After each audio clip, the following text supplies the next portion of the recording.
శ్రీ లలిత సహస్రనామావళి ధారావాహిక ప్రసంగంలో శ్రీ బాలమురళి గారు ఈరోజు 84వ ప్రసంగం చేస్తున్నారు.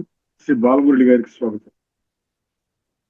నమస్కారం ఆచార్య వెంకటేశ్వర్లు గారికి, అలాగే సంస్కృతి సంపద ప్రేక్షకులందరికీ కూడా శ్రీ లలితా సహస్రనామ సామాజిక దృక్పథం అవగాహన కార్యక్రమంలో స్వాగతం పలుకుతూ యథాపూర్వం మనం కొనసాగిద్దాం. మనం మొట్టమొదటి ఏం చెప్పుకున్నామంటే, వామనయన వరద, వరములనిచ్చేది, అందమైనటువంటి ఆకర్షణీయమైనటువంటి కనులు కలిగినది, ఉత్కృష్టమైనటువంటి కోరికలను తీర్చేటటువంటి తల్లి. అంతేకాకుండా మనకి వామనయన అంటే మనందరినీ తన వాత్సల్యంతో ప్రేమామృతంతో పోషించి పాలించేటటువంటి తల్లి అని మనం చెప్పుకున్నాం. అలాగే అమ్మవారికి ఈరోజు మనం తెలుసుకోవాల్సినటువంటి నామాలలో వారుణి మద విహ్వల. వారుణి మద విహ్వల. వారుణి అంటే వరుణ సంబంధమైనది, మదము అంటే పరవసత్వం అని చెప్పుకున్నాం. విహ్వల పరవసత్వము వలన అదుపు తప్పినటువంటి, వశము తప్పినటువంటి తల్లి. అంటే పరవసత్వం ఇంత ఎక్కువైపోతే శరీర స్పృహ కోల్పోయే పరిస్థితి ఏర్పడుతుందన్నమాట. ఇక్కడ వారుణి అంటే మత్తు పదార్థం అనేటటువంటి అర్థం చెప్పుకోకూడదు. వారుణి అనేది తైత్రీయ ఉపనిషత్తులో భార్గవి వారుణి విద్య అని చెప్పబడింది. వారుణి అనేది అమ్మవారి విద్యలలో ఒకటి. శ్రీ విద్య ఎలాగో ఇది అలా. కాబట్టి ఆ వారుణి విద్యలో బ్రహ్మ జిజ్ఞాసను తెలుసుకునేటువంటి భృగువల్లిలో ఈ వారుణి విద్య గురించి వర్ణించబడింది. ఏ విద్య అయినా సరే ఆ పరమేశ్వరి తత్వాన్ని సమగ్రంగా అవగాహన చేసుకోవడానికి మనకి ఒక సాధనా మార్గంగా ఉపయోగపడుతుందన్నమాట. సాధన చేసేవాడు తాను ఏ మార్గంలో ప్రయాణిస్తున్నాడో ఆ మార్గంలో నియమనిష్టలతో సాధన చేస్తే ఖచ్చితంగా అమ్మవారు, బ్రహ్మస్వరూపిణి అయినటువంటి అమ్మవారు దర్శనమిచ్చి ఆయన్ని అనుగ్రహిస్తుంది అని అర్థం అన్నమాట. అందువల్ల బ్రహ్మ దర్శన స్థితి ఏర్పడేటువంటి ఈ వారుణి విద్యలో పరవసత్వం చెందినప్పుడు ఆ పరవసత్వ స్థితిలో అమ్మవారు లభిస్తుంది. కాబట్టి వారుణి మదవిహ్వల అంటారు. అంటే వారుణి విద్యా సాధకులకు బ్రహ్మ దర్శన ప్రాప్తి కలిగినప్పుడు కలిగేటటువంటి పరవసత్వంలో అమ్మవారి యొక్క దర్శనం కలుగుతుందన్నమాట. దానిని వారుణి అంటారు. అటువంటి వారుణి స్థితి అంటే వారుణి విద్య ద్వారా కలిగినటువంటి పరవసత్వ స్థితిని కలిగించే తల్లి వారుణి మద విహ్వల అంటే. ఇక్కడ మరొక విషయం కూడా మనం తెలుసుకున్నట్లయితే, శరీర ధర్మశాస్త్రం ప్రకారం వెన్నెముకకి పశ్చిమ దిక్కున వరుణుడు, తూర్పు దిక్కున ఇంద్రుడు ఉంటారు. మన వెన్నెముకకు ఏదైతే మనకి వెన్నెముక ఉన్నదో దానికి పశ్చిమ దిక్కుకి వరుణుడు, తూర్పు దిక్కున ఇంద్రుడు అధిదేవతలుగా ఉంటారన్నమాట. వీరు ఇద్దరి ప్రజ్ఞలను వరుసగా వారుణి, ఐంద్రి ప్రజ్ఞలు అంటారు. అంటే వరుణుని యొక్క ప్రజ్ఞని వారుణి ప్రజ్ఞ అని, తూర్పు వైపున ఉన్నటువంటి ఇంద్రుని యొక్క ప్రజ్ఞని ఐంద్రీవి ప్రజ్ఞ అని అంటారు. ఈ రెండు ప్రజ్ఞలు పురాణాల్లో కశ్యప ప్రజాపతి భార్యలైనటువంటి కద్రువ, వినతలుగా చెప్పబడ్డారు. అందుకే పురాణాలనేవి సంకేతితాలు. ఏమి సంకేతిస్తాయి అంటే రహస్యమైనటువంటి మంత్రపరమైనటువంటి వేదార్థాలకి సంకేతాలు పురాణాలు. వేదములని సామాన్యులకి అర్థమయ్యేటట్టు వివరించటానికి కథలుగా తయారు చేసి వాటికి కొన్ని పాత్రలు కల్పించి ఆ వేదార్థాలని గోప్యంగా ఉంచి పురాణ కథలా మనకి అందించారనమాట. ఎవరు? వేదవ్యాసుల వారు. అష్టాదశ పురాణాలు రచించినటువంటి వేదవ్యాసుల వారు. ఆయనే వేదాలని సంపుటీకరణం చేశారు. అంతేకాకుండా చతుర్విధాలుగా విభజించారు, తన శిష్యులకి అందించారు. అంతటి వేదవ్యాసుల వారికి కూడా సందేహం కలిగింది ఏమిటంటే, రాబోయే కాలంలో కలియుగంలో జనులనే వాళ్ళు ఇంతటి మేధాశక్తి, ధారణాశక్తి కలిగి ఉండరు. అంటే యుగం తర్వాత యుగానికి జనుల యొక్క శారీరక దారుఢ్యం, మానసిక దారుఢ్యం, బౌద్ధిక దారుఢ్యం క్షీణిస్తూ ఉంటాయి. ఇది ప్రకృతి సహజంగా లభించేటువంటి జరిగేటటువంటి మార్పు. కాబట్టి అలాంటి క్షీణ దశలో ఉన్నటువంటి మానవులు కూడా బ్రహ్మజ్ఞానాన్ని, బ్రహ్మత్వ దర్శనాన్ని ఎలా పొందాలి అంటే వాళ్ళకి తగిన రీతిలో అందించాలి. అలా అందించటానికి మనకి పురాణాల రూపంలో కథలుగా వాటిని తయారు చేసి మనకు అందించారనమాట. కాబట్టి మనకు ఒక ఆచారం ఉన్నది. పౌరాణికులు పురాణం చెప్పేటటువంటి బ్రహ్మవేత్తలు మనం తెచ్చుకుంటాం కదా, గురువులు. ఎవరైతే గురువు గారు పురాణం ప్రవచనం చేస్తారో వారిని కూర్చోబెట్టడానికి ప్రత్యేకమైన ఆసనం ఏర్పాటు చేస్తాం, వారిని పూజిస్తాం, వారి ముందు ఒక వ్యాసపీఠం పెడతాం. వారున్నది వ్యాసాసనం అంటాం. ఈ వ్యాసపీఠము, వ్యాసాసనము ఏమిటి అంటే సాక్షాత్ బ్రహ్మస్వరూపుడు వ్యాసుని యొక్క అవతారమే ఆ ప్రవచనకర్తగా మనం భావిస్తాం అన్నమాట. ఇది సనాతన సంప్రదాయం. ఆ స్థితిలో ఆ పురాణము చెప్పేటటువంటి వ్యక్తి అంటే ఆ గురువు గారు సాక్షాత్ వ్యాసునితో సమానం అన్నమాట. అందువల్లనే అలాంటి ప్రవచనం చేస్తున్నటువంటి వ్యక్తులు ఆ ఆసనం మీద, ప్రత్యేకమైన ఆసనం మీద కూర్చున్నప్పుడు వారు ఎవరికి నమస్కరించరు, నమస్కరించరాదు కూడా. వారే నమస్కారానికి అర్హులు, కానీ వారి నమస్కారానికి అర్హులు ఎవరు కాదు. కాబట్టి వారు నమస్కరించరు.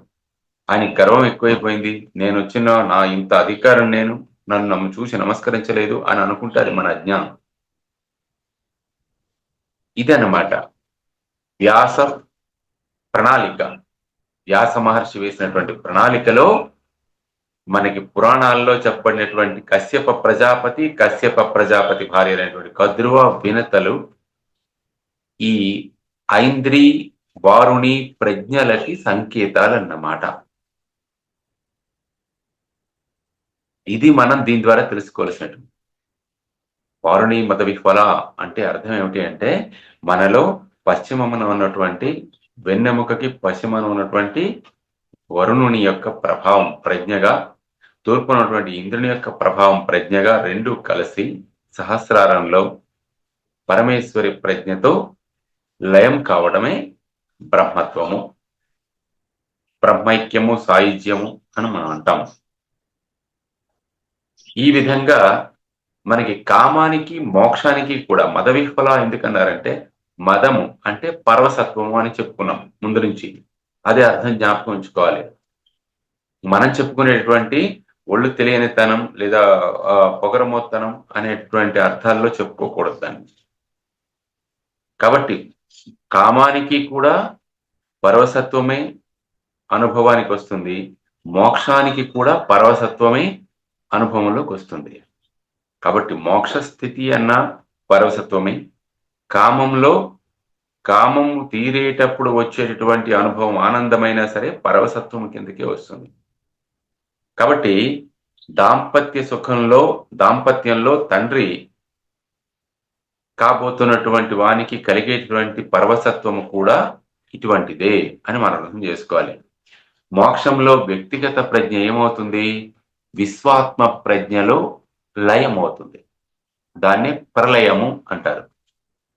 ప్రళయం అంటే వినాశనం కాదు అని మనం చాలాసార్లు చెప్తున్నాం.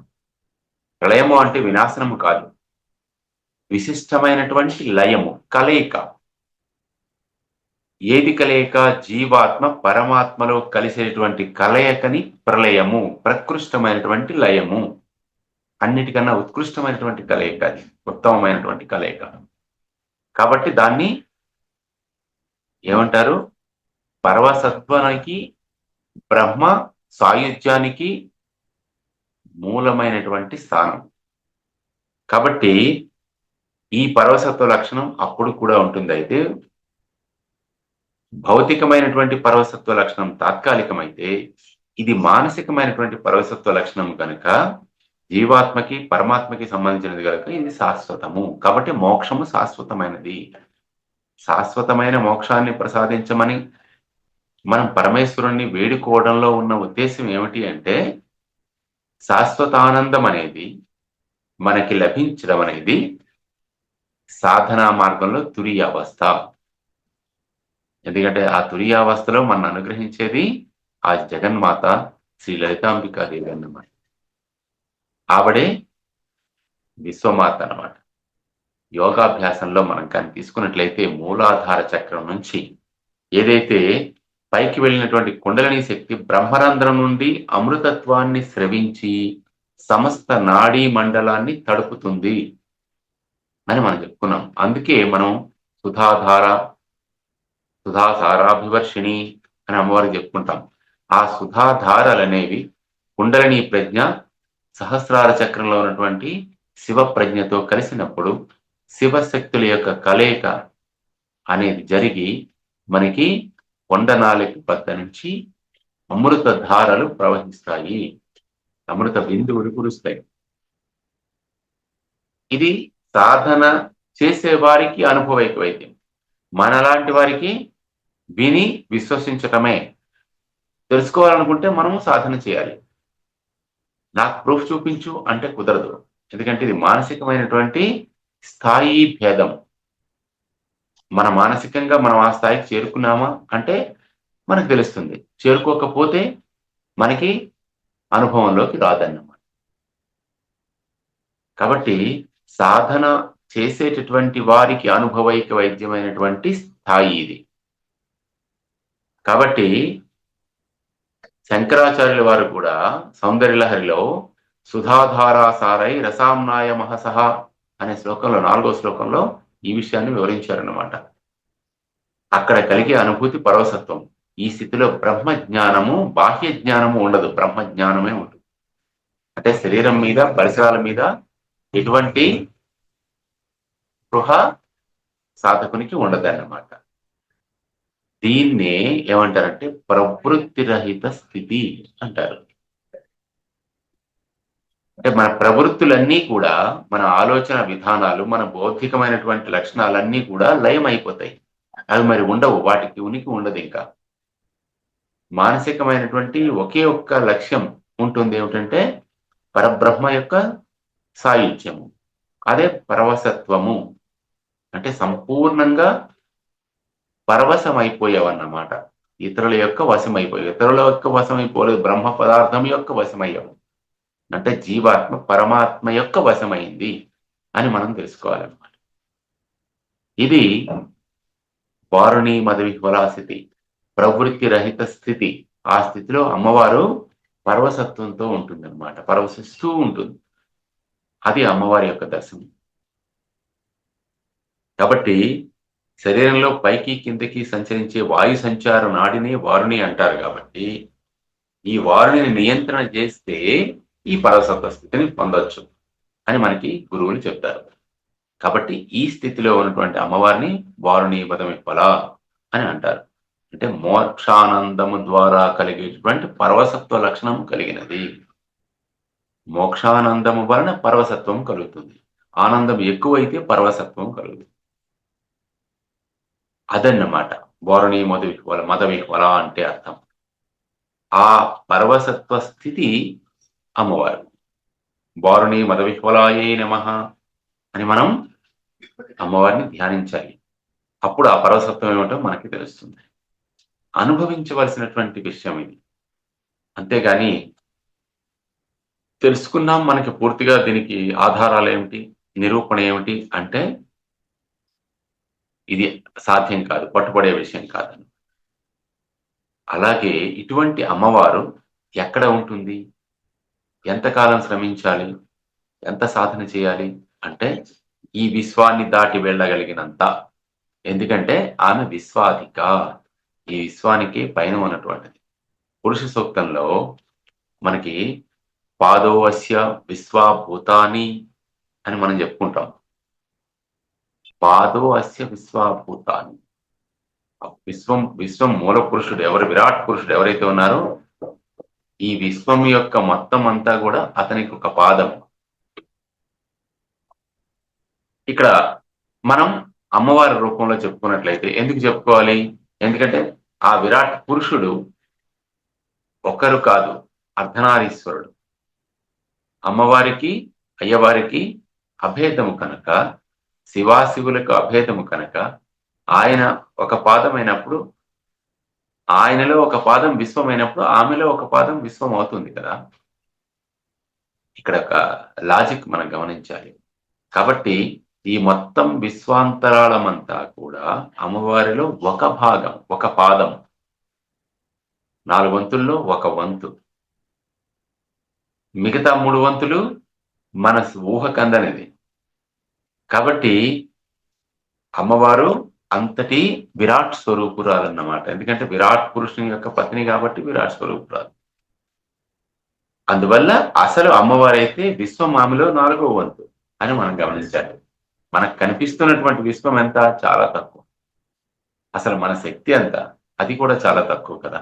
ఎంత మనం చంద్రుడి మీదకి సూర్యుడి మీదకి కృత్రిమ ఉపగ్రహాలు పంపిస్తున్నా మనకి తెలిసినటువంటి జ్ఞానం తక్కువ, తెలియవలసిన జ్ఞానం చాలా ఎక్కువ.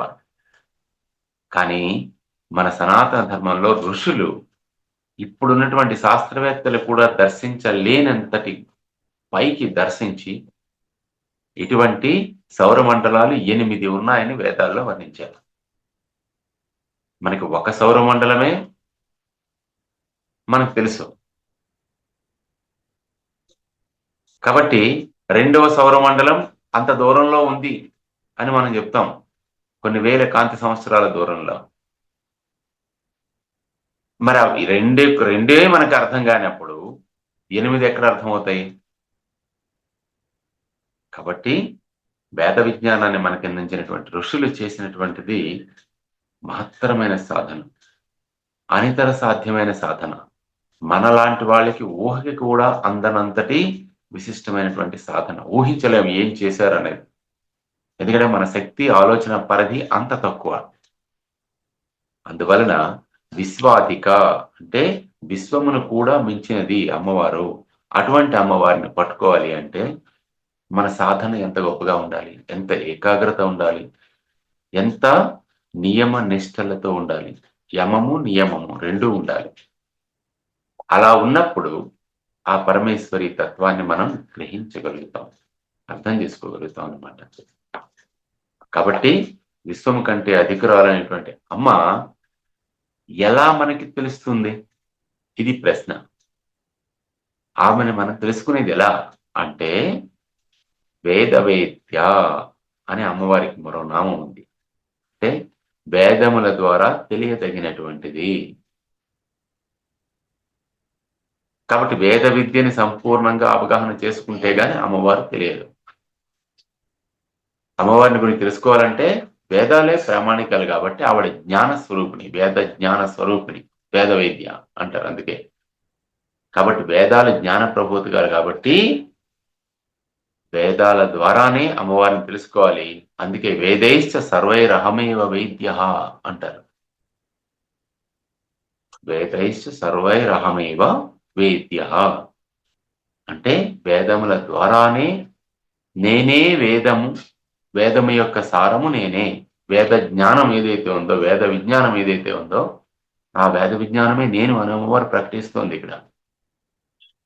కాబట్టి వేదముల యొక్క సారాన్ని గ్రహించగలిగితే అమ్మవారి యొక్క సంపూర్ణ స్వరూపాన్ని మనం దర్శించగలుగుతాం. అది విశేషం. కాబట్టి అటువంటి వేద జ్ఞానానికి అక్షర రూపాలే వేదాలు, ఋగ్యజు సామ అథర్వణ వేదాలు. మణిద్వీపంలో అమ్మవారు ఉండేటువంటి మణిమయమైనటువంటి ఆ మందిరానికి 4 ద్వారాలు, 4 వేదాలంట.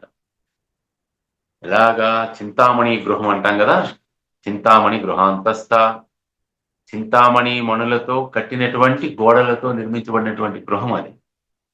అసలు చింతామణి అంటే మనం చింతించినటువంటిదల్లా మనకి అందించేది, మనకు కావలసిన కోరికలన్నీ తీర్చేది చింతామణి. అంత మహత్తరమైన మణులతో గోడలతో నిర్మించినటువంటి మందిరం అది.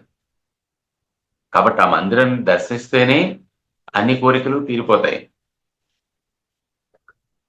బలిచక్రవర్తి అంటాడు కదా వామనుని దర్శించిన వెంటనే, ఏమంటాడు? నీ వల్ల ఈ మఖము యోగ్యం బయ్యే, నా కోరికలు కడతేరేను, సుహృతంబులయ్యే సిక్కులను కళ్యాణమిక్కాలము అంటాడు. బడుగా ఎవ్వరివాడ వెవ్వడపు సంవాసస్థలం బెయ్యది ఎడకు నీ వరదంచుటల్ సఫలమయ్యన్ వంశమున్ జన్మమున్ కడుధన్యాత్ముడనైతి నా ఈ మఖము యోగ్యం బయ్యే, నా కోరికలు కడతేరేను, సుహృతంబులయ్యే సిక్కులను కళ్యాణమిక్కాలమున్. అదే కదా కళ్యాణం, పరమేశ్వరుని యొక్క దర్శనం లభించడమే ఉత్తమమైన కోరిక. అంతకన్నా ఇంకా కోరికలే ఉంటాయి. కాబట్టి రాక్షసరాజు అయిన బలిచక్రవర్తి నోటంట పలికినటువంటి మాటలు ప్రత్యక్షర సత్యాలు. పరమేశ్వర దర్శనం అయిన తర్వాత ఇంకా కోరికలనే ఉండవు, కోరికలు కడతేరేనన్నాడు ఆయన. ఇక్కడ పోతన గారు అత్యద్భుతంగా సూచించారు ఫలమేంటి అనేది. వామనుడు అక్కడికి చేరడానికి కలిగినటువంటి కారణం ఏమిటో బలిచక్రవర్తి నోటంటే చెప్పించారు. కోరికలు కడతేరుట అంటే శరీరంను విడిచిపెట్టుట. కాబట్టి శరీరాన్ని విడిచే సమయం ఆయనకు వచ్చేసిందని ఆయనే చెప్పాడు అనమాట. కాబట్టి ఆ విధంగా ఏంటంటే బలిచక్రవర్తి తన స్థానాన్ని కోల్పోయే సమయం వచ్చిందనమాట. కాబట్టి కళ్యాణం ఇక్కాలము అన్నాడు ఆయనే. ఇది శుభప్రదమైనటువంటి కాలం. ఎందుకు? బలిచక్రవర్తి ఉండవలసిన స్థానం అది కాదు, అది దేవేంద్ర పదవి, దేవేంద్రుని యొక్క స్థానము. దాన్ని ఆక్యుపై చేశాడు ఈయన. కాబట్టి ఈయన ఉండవలసిన స్థానం పరమేశ్వరుడు నిర్ణయించాలి. కాబట్టి ఆ స్థానం నుంచి ఆయన తప్పించాలి. అందువలన కోరికలు కడతేరే స్థితి బ్రహ్మానంద స్థితి. అక్కడికి వచ్చేసేటప్పటికి మనం ఏమనుకుంటామంటే, ఇందాక చెప్పుకున్నాం కదా కాదంబరి ప్రియ అని. అమ్మవారి కాదంబరి ప్రియ అంటే మనం పరవశత్వంతో పరవశించిపోయేటప్పుడు మనకి కావలసిన కోరికలు కోరడం అనే స్థితి నుంచి మనకి పనికి వచ్చే కోరికలు కోరడం అనే స్థితికి మనం చేరుకోవాలి. అదే సాధకుడు చేసేటటువంటి సాధన. మనకు కావలసినవి కోరడం కాదు, మనకి ఏది ఉపయోగపడుతుందో అది కోరుకోవడం. అది కూడా నీవు అనుగ్రహించు అని అమ్మవారి పైన విడిచిపెట్టడం అన్నమాట. ఆ స్థితిని మనం చేరుకోవాలి. ఆ స్థితిని చేరుకోవాలంటే ఎంతో సాధన కావాలి. మానసికమైనటువంటి వికాసం మనకి జరగాలి. అటువంటి మానసిక వికాసం జరిగినప్పుడు క్రమక్రమంగా ఒక్కొక్క మెట్టు మనం పైకి ఎక్కుతూ పరమేశ్వర దర్శనాన్ని మనం పొందగలుగుతాం అన్నమాట. అదేమంత పెద్ద కష్టం ఏంటి అనిపిస్తుంది, కానీ సాధన చేస్తే ఎంతటి కష్ట సాధ్యం అనిపించినా, ఎంత సులభ సాధ్యం అనిపించినా సాధకునికి సాధ్యం కానిది లేదు. ఏ సాధన చేయకుండా కూర్చుంటే అన్నీ కష్టంగానే ఉంటాయి. కాబట్టి మానవుడే పరమాత్మ స్వరూపం కనుక జీవుడే, జీవాత్మ పరమాత్మ ఒకటే. అహం బ్రహ్మాస్మి తత్వం అనేది మనకి వంటబట్టాలి అంటే అసలు మనం ఏ విధంగా బ్రహ్మ అనేటువంటిది మనకి మనం విచారం చేసుకోవాలి. నేతి నేతి నేతి నా ఇది కాదు, ఇది కాదు, ఇది కాదు అని ఒక్కొక్క దాన్ని పక్కకి తప్పించి నేనేమిటి అనేటువంటి జిజ్ఞాస, విశ్లేషణ, విచక్షణ జ్ఞానంతో మనం చేసుకుంటే చివరకు మనకి తెలిసేటటువంటిది ఏమిటి అంటే నేనే పరమాత్మని, పరమాత్మకి నాకు భేదం లేదు అని తెలుస్తుంది అనమాట. అది అద్వైత స్థితి. కాబట్టి ఆ అద్వైత స్థితిని మనకు అందించేదే వేద వేద్య అయినటువంటి ఆ పరమేశ్వరి. కాబట్టి ప్రజ్ఞాన ఘనరూపిణి అని మనం చెప్పుకుంటాం అమ్మవారిని. ప్రజ్ఞానము అంటే వేద జ్ఞానం, ప్రకృష్టమైనటువంటి జ్ఞానం, జ్ఞానములన్నిటికీ కూడా అతీతమైనటువంటి, ఉత్తమమైనటువంటి, ఉన్నతమైనటువంటి జ్ఞానం ఏది అంటే వేద విజ్ఞానము. కాబట్టి ఆ వేద విద్య ద్వారా మనకి అవగతమయ్యేటటువంటి తల్లి, మనకు అనుభవంలోకి వచ్చేటువంటి తల్లి, ఆమె యొక్క సాన్నిధ్యాన్ని మనం పొంది బ్రహ్మానంద స్థితిని పొందినప్పుడు ఏ పరవశత్వం అయితే మనకు వస్తుందో ఆమెయే మనకి వారుణీ మద విహ్వల అని చెప్పుకున్నాం కదా, అదన్నమాట. కాబట్టి ఈ చింతామణి గృహానికి ఉన్నటువంటి 4 ద్వారాలు 4 వేదాలు అన్నమాట. కాబట్టి ఆ 4 వేదాలని మనం తెలుసుకుంటే ఆ ద్వారాన్ని దాటినట్లు. తర్వాత ఏముంది అంటే అమ్మవారి దర్శనం. సాక్షాత్ అమ్మవారిలో మనం ఆమెలో సాయుధ్యం పొందటమే. ఇదన్నమాట వేదవేద్య అంటే అర్థం. శ్రీమాత్రే నమః. స్వస్తి. మళ్ళీ కలుసుకుందాం. నమస్కారం. శ్రీ గురుభ్యో నమః.